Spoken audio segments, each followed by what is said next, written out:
शाहीन ने बेटे की हमरा तस्वीर शेयर कर दी। खूबसूरत पैगाम के साथ नौमौलूद का नाम भी बता दिया।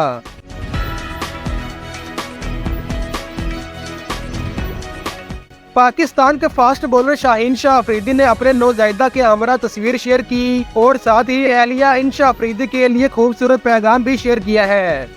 शाहीन अफरीदी और इंशा अफरीदी के यहाँ बेटे की विलादत 24 अगस्त को हुई। शाहीन ने इंस्टाग्राम पर पीर को एहलिया और बेटे का हमरा अपने हाथ की तस्वीर शेयर की और साथ ही तवील कैप्शन लिखा।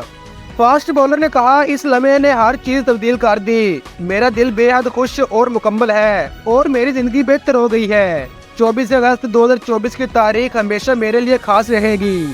क्रिकेटर ने एहलिया इंशा के लिए लिखा, मैं हमेशा अपनी एहलिया का शुक्रगुजार रहूंगा कि इन तमाम तकलीफ के लिए जो इसे बर्दाश्त करना पड़ा, वो हमारे छोटे खानदान के सपोर्ट सिस्टम है। शाहीन ने दुआओं की दरख्वास्त करते हुए नेक ख्वाहिशात के इजहार करने वालों का शुक्रिया अदा भी किया।